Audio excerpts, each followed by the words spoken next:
Metro Detroit has seen a lot of growth and opportunity over the past few years, and transportation has played a major role in growing the potential for connecting communities. Still, public transit is one area that gets criticism from many residents. So here to talk about how we can close the mobility gap is the general manager for the Suburban Mobility Authority for Regional Transportation, or SMART, Dwight Ferrell. Thanks so much for being here, Dwight. Thank you for having me. So you've done a lot of work in the transit space. Talk about accessibility, especially for like rural and the elderly. Well, I'm glad you asked. For some time now, transit systems, including SMART, have been looking at ways to be able to better serve that community. So we've developed demand responsive services like our SMART Flex. Those are ideal for less densely populated areas that don't require a fixed route bus. And so we have some of those that we're demonstrating right now, where you use your app and you have the vehicle come to you. And in the last 4 years, we've gone in that space. We've gone from one rider to over 1 million. Wow. Yes. That's fabulous. Yes. But there's still some catching up that Detroit needs to do with other metropolitan areas. Yes. What is SMART doing for that? Well, this show is one of those examples of what we're trying to do. We're trying to get the word out. We've talked to elected officials, citizens, business leaders. We're trying to get that drumbeat to say that we can be competitive with any other region, but the piece that is missing is the investment in public transportation, specifically the mass transit aspect of it. And mass transit is more than just buses. I see. It's multimodal.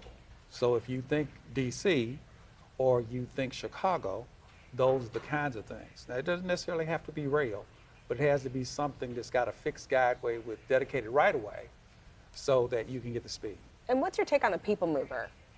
Well, the people mover is dedicated right-of-way, okay? That's an example. But instead of going in a circle, you'd have something like that would be like a spider web that would spread out. And you know, the spider web has webs that go this way and this way. And Yeah, so, it's in a very fixed area downtown. Right. And so the real challenge for us is to look at these three counties as a single entity, I see. as truly a region, because jobs don't know boundaries. There are people who live in Wayne who work in Macomb. There are people who live in Macomb who work in Oakland, and vice versa, and people that don't live in either one of these three counties who come here. So people go where the jobs are. And in order for us to be able to attract more jobs to this region for businesses to want to grow and relocate here like they do to Atlanta and Dallas and other places, an investment in public transportation, specifically the mass transit aspect, is essential. That would be what really pushes it over the Oh, edge. absolutely. Would be a good investment there's no there. question. And how did you become a leader in this space? A long time ago, I needed a job. And so I applied to be a bus operator. And that was my expectation. I was going to retire at the retirement age, and that was it. And didn't quite work out that way. So in my career, I have been through 8 presidencies. Wow. Not many people can say that.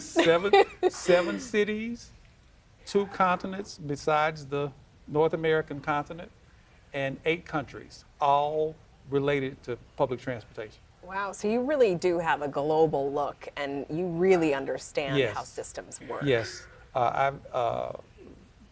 Very quickly, when I started my career, the city of Dallas, which is where I'm from, was situated very much like this region is today. And that was over 40 years ago. Wow. And so now, that's one of the fastest growing regions. And this is what I think will be interesting to the viewers here. Toyota, and I recognize this is a car city and Toyota's a competition, I get it, but they relocated their North American headquarters to a suburb of Dallas.